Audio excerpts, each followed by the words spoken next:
Welcome to RTV. Naa Anveshana ఆ ఛానల్పై ఎంతోమంది unsubscribe చేస్తూ వస్తూ ఉన్నా, ఎంతోమంది ఫాలోవర్స్ తగ్గుతూ ఉన్నా, అతడికి మాత్రం ఇంకా బల్బ్ తగ్గినట్టే కనపడతా ఉంది. మొన్న రీసెంట్గా కూడా మళ్ళీ నిన్న ఒక వీడియో చేసుకుంటూ అతను మాట్లాడుకుంటూ వస్తూ ఉన్నాడు. ఫాలోవర్స్ అందరూ కూడా నాకు వెంట్రుకలతో సమానం, వెంట్రుకలు రాలిపోయినా పడేసుకోను, అలాంటి ఫాలోవర్స్ పోతే నాకేంటి, నా వెనకాల డబ్బులు ఉన్నాయంటూ కూడా కొన్ని బల్బ్ మాటలు మాట్లాడుతూ ఉన్నారు. సో అతనిపై కూడా కంప్లైంట్ చేయడం జరిగింది పంజాగుట్ట పోలీస్ స్టేషన్లో.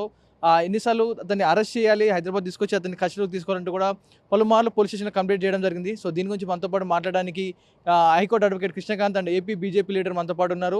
సో ఆయన తెలుసుకుందాం. ఎందుకంటే బీజేపీలో ఉంటూనే పార్టీను కార్యకలాపాలు జరుపుతూ అండ్ అదే కోర్టు చూసుకుంటూ అన్వేష్పై కఠినమైన చర్యలు తీసుకోవాలంటూ కూడా కంప్లైంట్ ఇవ్వడం జరిగింది. సో చెప్పడన్నా ఏం జరుగుతుందంటారు? మరి ఒక పక్క మీరు కంప్లైంట్ ఇచ్చారు, సెక్షన్ 69A యాక్ట్ కూడా పెట్టడం జరిగింది. అయినా కూడా అతను తగ్గకుండా ఇలాంటి వీడియోస్ చేసుకుంటూ ఇంకా ముందుకు వస్తూ ఉన్నాడు. మరి ఎలాంటి యాక్షన్ తీసుకుంటే బెటర్ అండి ఇతని మీద? అంటే ఒకటి పవన్ గారు, విపరీత కాలే విపరీత బుద్ధి అంటారు. సో ఆ విధంగా ఇవాళ రోజు అన్వేషణని చూస్తుంటే పాపం మనం ఇచ్చిన కంప్లైంట్లకి ఇది ఏదైతే యాక్షన్ జరగబోతుందో దానివన్నీ తలుచుకొని కొద్దిగా భయంతో మతిస్థిమితం ఏమైనా తప్పిందేమో అని కూడా మాకు డౌట్ వస్తుంది. అందుకని ఇంకా రెచ్చగొట్టే ధోరణితో ఇలాంటి పిచ్చి పిచ్చి వీడియోస్ పెడుతున్నాడు. అది మనం పట్టించుకోవాల్సిన అవసరం లేదు. ఇంకొక విధంగా అలాంటి వీడియోస్ పెడతాం వల్ల మనకే అది ఫెచ్చింగ్ అవుతుంది. ఎందుకంటే అన్నిటిని we can use it against him in the court of లా రేపటి రోజు. సో అదే చేస్తాం మనం. సో దానికి అనుగుణంగానే ఇవాళ రోజు మీరు అన్నట్టు ఇందాక ఐటీ యాక్ట్ 69A కూడా మనము పొందుపరిచి అది కూడా పెట్టండి అని చెప్పి అడగడం జరిగింది పోలీస్ వారిని. And all thanks to Panjagutta police వారు. They are doing a very good job. వాళ్ళు ఫాస్ట్గా ఇది కేసును ముందు తీసుకెళ్లే విధంగా వాళ్ళు చర్యలు తీసుకుంటున్నారు. ఇన్స్టాగ్రామ్కి కూడా అతని ఐడీని అవన్నీ కూడా అడగడం జరిగింది. అండ్ దాని ప్రకారంగా అవి చర్యలు వెళ్తున్నాయి. దాని ప్రకారం the law will take its course. చట్టం దాని పైన చేసుకుంటూ పోతుంది. సో 69A ప్రకారంగా మన పోలీసు తెలంగాణ స్టేట్ పోలీస్ వారు ఇక్కడ నోడల్ ఆఫీసర్ హోమ్ డిపార్ట్మెంట్కి కూడా ఇక్కడ రాస్తున్నారు. సో దాని ప్రకారంగా అక్కడి నుంచి మనము ministry of electronics and information technology central గవర్నమెంట్కి ఈ ప్రతిపాదన వెళ్తుంది. వెళ్ళిన తర్వాత వాళ్ళు చూసి దాని ప్రకారం అతని ఛానల్ని బ్లాక్ చేసే విధంగా ఈ 69A ఉపయోగిస్తారు. సో ఇవన్నీ జరుగుతాయి. కొద్దిగా టైం ఇవ్వాలి మనం చట్టానికి, దానికి ఖచ్చితంగా ఇవన్నీ జరుగుతాయి. అండ్ మీరు అడిగిన క్వశ్చన్ ఏదైతే ఇలా పిచ్చి పిచ్చిగా చేస్తున్నాడు ఏంటి అనేది మనం పట్టించుకోవాల్సిన అవసరం లేదు. అండ్ ఫాలోవర్స్ గురించి కూడా ఇప్పుడు వాళ్ళ రోజు అతను చెడుగా మాట్లాడుతున్నాడంటే అతని యొక్క థింకింగ్ ఎలా ఉంది, ఎంత చిల్లరగా ఉందనేది మనకు అర్థమవుతుంది. సో అలాంటి వాడిని ఫాలో చేస్తున్న వాళ్ళకి కూడా ఇది ఒక కనువిప్పు అవ్వాలి వాళ్ళ రోజు. సో వాళ్ళు ఇది చూసిన తర్వాత ఇలాంటి వీడియోస్ వాళ్ళు అతను అన్ఫాలో చేస్తూ అన్సబ్స్క్రైబ్ చేస్తూ అట్ ద సేమ్ టైం నేను అడిగినట్టు మళ్ళీ అడుగుతున్నాను, ఏదేంటంటే మీ యొక్క యూట్యూబ్ ప్రైవేట్ అకౌంట్ నుంచి అతని ఛానల్ మీద రిపోర్ట్ చేయండి. సో తద్వారా యూట్యూబ్ కూడా అతని మీద చర్యలు తీసుకొని అతని ఛానల్ ఇంకా తొందరగా బ్లాక్ అయ్యే ఛాన్సెస్ ఉంటాయి. మన కంపిటీషన్ రోజు నుంచి కూడా అతను ఐఫోన్ కొని, ఆరెంజ్ ఐఫోన్ కొన్నాడు. మరి ఓవర్ సీతమ్మకు నాకు క్షమాపణ అని చెప్పి ఒక వీడియో పెట్టిన అతను ఏదో 2 పదాలు దొరికినాయి నన్ను క్షమించండి, మళ్ళీ ఈ ఫోన్కి నీ సీత అని పేరు పెట్టుకున్నట్టు కూడా ఇలాంటి వల్గరిటీ వీడియోలు చేస్తూ ఉన్నాడు. మరి ప్రతిసారి కించపరుస్తున్న వీడియోలు చేస్తూ ఉన్నాడు. మరి ఎలాంటి అడ్డుకట్టు వేయాలంటారు? మరి దానికి ఆ నోరుకి తాళం వేయాలంటే ఏం చేయాలి? దానికి అనుగుణంగా ఇవాళ రోజు మనం ఐటీ యాక్ట్ 67, 69 ఇవన్నీ పెడుతున్నాం కదా. దాని ప్రకారంగా చట్టం దాని పని చేసుకుంటుంది. కానీ ఆ కంటెంట్ చూసే వాళ్ళు కూడా ఆలోచించుకోవాలి, వాళ్ళని సమీక్ష చేసుకోవాలి, ఆత్మ పరిశీలన చేసుకోవాలి. అదే అడుగుతున్నాను నేను. అంటే మనం ఒక హిందూ మతం గురించి, మన మతం గురించి, మన దేవతల గురించి పదే ఇలా మాట్లాడుతున్నాడు, ఇట్లా నోరు దొరులుతున్నాడు అంటే అతనికి ఎవరు ఇస్తున్నారు ఆ ధైర్యం? అంటే ఫస్ట్గా మీరు చూసుకుంటే పవన్ గారు, ఇదంతా యాక్చువల్లీ ఒక మహిళల యొక్క వస్త్రధారణ మీద నుంచి స్టార్ట్ అయింది టాపిక్. దాని తర్వాత దాన్ని హిందూ మతం వైపు మలిచాడు. దాని తర్వాత ఇప్పుడు మళ్ళీ పొలిటికల్గా కూడా మలుస్తున్నాడు. అంటే ఇక్కడ ఏం జరుగుతుంది? ఆ ప్యాటర్న్ మీరు చూస్తే అతని వెనకాల ఏమన్నా యాంటీ నేషనల్ సంస్థలు ఏమన్నా ఫండింగ్ నడుస్తుందా, లేదా అలాంటివి కూడా ఏమైనా జరుగుతున్నాయని కూడా డౌట్లు వస్తున్నాయి. దాని పరంగా కూడా మేము పోలీసు వారిని అడగడం జరిగింది, ఆ కోణంలో కూడా మీరు దర్యాప్తు చేయండి అని. సో పోలీసు వారు అన్ని విధాలుగా చూస్తున్నారు.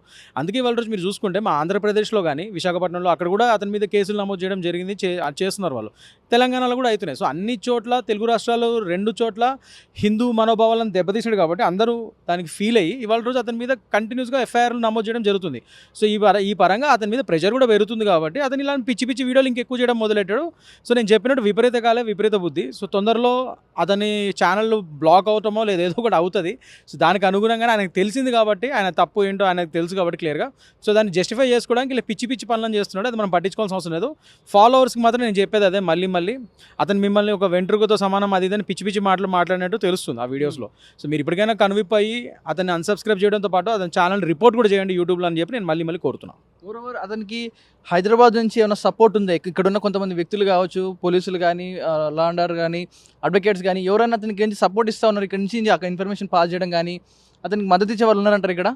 అలా ఏం లేదండి. అంటే మరీ అంత మద్దతు ఇచ్చేలా ఏం లేదు. బికాజ్ లీగల్లీ మనం అతని మీద కంప్లెయింట్ తీసుకెళ్ళాము. దాని పరంగానే వాళ్ళు చర్యలు తీసుకుంటారు. ఐ డోంట్ థింక్ అలాంటి హైదరాబాద్ నుంచి గానీ, అక్కడి నుంచి, ఇక్కడి నుంచి ఎటువంటి అతనికి సహకారం అయితే ఏం లేదు. బట్ అడ్వకేట్స్ ఎవరైనా మాట్లాడితే ఇఫ్ ఈజ్ హైరింగ్ ప్రతి ఆఖరికి మన దేశంలో కసబ్లాని టెర్రరిస్ట్‌కి కూడా అడ్వకేట్‌ని పెట్టుకునే హక్కు ఉంటది. అతని వాదన వినిపించే హక్కు ఉంటది. అది ఉంటది కంపల్సరీ. That is law. దాన్ని ఎవరు కాదనలేరు. సో అదే విధంగా అతను ఎవరైనా అడ్వకేట్స్‌ని అప్రోచ్ అయితే అతను లీగల్‌గా అతను వాళ్ళ హెల్ప్ తీసుకోవచ్చు. అతను డిఫెండ్ చేసుకోవచ్చు. ఆ హక్కు అతనికి ఉంది. రాజ్యాంగం కల్పించింది. అది మనం కాదనం. అది చేసుకుంటే చేసుకోమనండి. Whatever it is ask him to fight in the court of law. మేము ఇప్పుడు లీగల్‌గానే వెళ్తున్నాం కదా! అతను కూడా లీగల్‌గా ఫైట్ చేయమనండి. మనం దానికి తగ్గట్టుగా మనం కూడా ఫైట్ చేద్దాం. అంతే. అంతకంటే ఏం లేదు. దీనికి అనుగుణంగా జస్ట్ అతనికి ఏదో సపోర్ట్ వెళ్తుంది, అది వెళ్తుంది. మనం చూస్తే ఇవాళ రోజు హిందూ సమాజం ఒక మేల్కొల్పు అనేది మనం ఇవాళ క్లియర్‌గా చూడగలుగుతున్నాం. లెగిసి అందరు హిందువులందరూ లేసి ఐకమత్యం మీద అతని మీద పోరాడుతున్నారు. అతను చేసేది తప్పని చెప్పి. సో ఇతని ఉదంతం, అన్వేష్ ఒక ఉదంతం మిగతా సోషల్ మీడియా ఇన్ఫ్లుయెన్సర్స్‌కి ఇలాంటి వాళ్ళందరికీ కూడా ఒక కనువిప్పు కావాలి. మతాల మీద ఇష్టం వచ్చినట్టుగా మాట్లాడితే ఊరుకోం. ప్రతిసారి కూడా తను బీజేపీని టార్గెట్ చేస్తూ, కాషాయాన్ని టార్గెట్ చేస్తూ మాట్లాడుతున్నారు. దానికేం సమాధానం చెప్తున్నాను? సరే ఇప్పుడు ఇతని జీవితం సరిపోదు బీజేపీని మాలాంటి పార్టీని చేయడానికి. ఎందుకంటే ఆఫ్టర్ ఆల్ హీఈస్ ఏ యూట్యూబ్ ఇన్ఫ్లుయెన్సర్. సో ఏదో బతుకు తెరువు కోసం బూత్ వీడియోలు చేసుకుంటూ కొందరు ఫాలోవర్స్ని సంపాదించి దాని మీద ప్రపంచ యాత్రికుడు అని పేరు పెట్టుకొని అసహ్యంగా ఆటగాడిని అది ఇది అని చెప్పి ఆ లేడీస్ని ఆబ్జెక్టిఫై చేస్తూ, అసలు జోక్ ఏంటంటే ఇక్కడ లేడీస్ని ఆబ్జెక్టిఫై చేసే వీడియోస్ అని ఇతని అకౌంట్లో ఉన్నాయి. అతను చేసేది లేడీస్ని ఆబ్జెక్టిఫై చేయడము. అలాంటిది అతనే ఇవాళ రోజు దయ్యాలు వేదాలు వాళ్ళు ఇస్తున్నట్టు ఉమెన్ ఎంపవర్మెంట్, ఆ మహిళల గురించి నేను మాట్లాడుతున్నాను తొక్కతో అని చెప్పి దేశ సమగ్రతను కూడా దెబ్బతీసే విధంగా ఇండియాలో రేపు లేకపోతే పిచ్చి పిచ్చి మాట్లాడుతున్నాడు. అదే థాయిలాండ్లోనే 1,00,000కి 6 మంది మానభంగం అవుతున్నారని చెప్పి క్లియర్గా అక్కడ వాళ్ళ యొక్క మినిస్ట్రీ కానీ లేకపోతే వాళ్ళ యొక్క రాయల్ థాయ్ పోలీస్ కానీ ఇవన్నీ క్లియర్గా అక్కడ రిపోర్ట్స్ ఉన్నాయి. ఆన్లైన్లో మీరు ఎత్తుతో దొరుకుతుంది. సో ఇతనికి స్టాటిస్టిక్స్ తెలియదు, ఏం తెలియదు. ఒక ఛానల్ ఉంది, కొందరు ఫాలోవర్స్ ఉన్నారని నోటికి ఏది పడితే అది వాగుతున్నాడు. ఇలాంటి వాడికి అడ్డుకట్ట వేయాలని చెప్పి మేము లీగల్గా ఫైట్ చేస్తున్నాం. సో ఇలాంటి వాడు ఇవాళ రోజు ఏదో మాట్లాడుతున్నాడు కదా అని చెప్పి మనం పట్టించుకోవాల్సిన అవసరం లేదు. బీజేపీ ఇలాంటి పెద్ద మా అంటే ఒక సంస్థాగతమైన చాలా స్ట్రాంగ్ ఉన్న పార్టీ, ఐడియాలజికల్గా స్ట్రాంగ్ ఉన్న పార్టీని మాట్లాడే బతుకు వీడిది సరిపోదు. సో దానికోసం మేము అసలు మాట్లాడుతాను దలుచుకోవడం కూడా we don't want to take it politically. ఏదున్నా కానీ ఒక హిందూగా నా మనోభావాలు హట్ అయ్యాయి కాబట్టి నేను ఒక హిందూగానే పోట్లాడుతున్నా వాడితో. దాని పరంగానే లీగల్గా వెళ్తున్నాం మేము. సో మరి ఆడవాళ్ళ మనోభావాలు దెబ్బతిన్నాయి అంటూ చెప్పి మాట్లాడిన వ్యక్తి మరి నాకు సపోర్ట్గా మాట్లాడిన ఆడవాళ్ళకి నేను 10,000 ఇస్తాను, నా జూమ్ కాల్కి వచ్చి నాకు మద్దతుగా మంచిగా మాట్లాడితే వాళ్ళకి 10,000 ఇస్తా అంటూ మాట్లాడుతాను. మరి ఈ వైఖరి ఇలా చూస్తుంది అంటే అదే చెప్తున్నాను. ఇవాళ రోజు డబ్బులు పెట్టి కొందాము వ్యూవర్స్ని ఫాలోవర్స్ అని చెప్పి అనుకుంటున్న అతని ధోరణి క్లియర్గా మీరు అన్నదాన్ని బట్టి తెలుస్తుంది. అండ్ మోస్ట్ ఇంపార్టెంట్లీ లేడీస్ని ఆడవాళ్ళు మాత్రం రావాలి మీకు డబ్బులు ఇస్తాను అంటే ఏంటి? ఇక్కడ కూడా ఆబ్జెక్టిఫై చేస్తున్నాడా లేడీస్ని? ఏంటి ఆ ధోరణి ఏంటి? ఇప్పటికైనా ఆడవాళ్ళు అతనికి బుద్ధి చెప్పాలి. నేను మొన్న చూసాను, మన మీడియా మిత్రులు ఎవరో చూపించారు. లేడీస్ ఆన్లైన్లో ఏదో కాల్స్ తీసుకుంటున్నాడు అతను. వాళ్ళ పాపం ఏదో మీ కంటెంట్ నచ్చట్లేదంటే వాళ్ళని కూడా ఏదో తిడుతున్నట్టుగా మాట్లాడుతున్నాడు, దూషిస్తున్నట్టే మాట్లాడుతున్నట్టు అనిపించింది నాకు.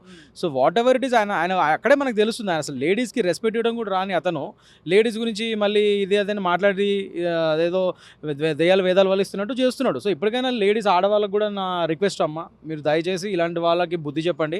ఖచ్చితంగా ఇతని ఛానల్ మీద మీరు యూట్యూబ్ మీ ప్రైవేట్ అకౌంట్స్ నుంచి అతనికి ఆయన ఛానల్ మీద రిపోర్ట్ చేయండి. ఇతని ఛానల్ మీద రిపోర్ట్ చేసి మీరు అందరూ ఎంత పెద్ద ఎత్తున మీరు చేస్తే ఆడవాళ్ళందరూ అతని మీద రిపోర్టు, అతని ఛానల్ తొందరగా బ్లాక్ అవుతుంది. ఇలాంటి వాళ్ళకి మనం ఒక బుద్ధి కూడా చెప్పినట్టు అవుతుందని మీ ద్వారా కూడా నేను ఆడవాళ్ళందరికీ నేను రిక్వెస్ట్ చేస్తున్నాను. చేసే ప్రతి కామెంట్ కూడా దూషిస్తున్నట్టే ఉంది తప్ప ఎక్కడ ఆడవాళ్ళకి సపోర్ట్ చేసినట్టుగా లేదు. ప్రతిసారి కూడా అతని వ్యూస్ కోసం ఏదో టాపిక్ ఎంచుకుంటూ మనల్ని కొంతమంది బలి పశువులా వాడుకుంటా ఉన్నాడు. సో అతన్ని ట్రాప్లో ఎవరు పడొద్దు. చేసిన వీడియోలను చెప్పాడు, నా ఇంటర్కలే రాలిపోతున్నాయి, నాకు ఫాలోవర్స్ నాకు అవసరం లేదు, నా వెనకాల 8 కోట్లు ఉన్నాయి, వాటితో బతికేస్తా అంటూ కూడా చెప్పుకొస్తా ఉన్నాడు. మరి అలాంటి వాడికి మీరు ఎలా మద్దతు ఇస్తారు? కైండ్లీ మీ కనుక అతను చేసినవన్నీ గుర్తుపెట్టుకొని ఆ ఛానల్ని రిపోర్ట్ కొట్టండి, అన్సబ్స్క్రైబ్ చేయండి. అప్పుడే కానీ వాడి బుద్ధి దిగి వస్తుంది. ఫాలోవర్స్ అందరూ వెళ్ళిపోతే ఆ డబ్బులు లేనప్పుడు అప్పుడు మళ్ళీ తిరిగి కాలబేరానికి వస్తాడు. అప్పుడు వాడితో మాట్లాడడానికి మనకు అర్హత ఉంటుంది. కాబట్టి చూసిన మీరందరూ కూడా వాడిని అన్సబ్స్క్రైబ్ చేయండి కూడా ఆర్థిక తరపున కోరుతా ఉన్నాను. కెమెరా పర్సన్ వేణుతో పవన్ వాయిద్య TV Hyderabad. Local to global news at your fingertips. మీ చేతిలో ఒక ఆయుధం. Download R TV app. Media legend Ravi Prakash is back.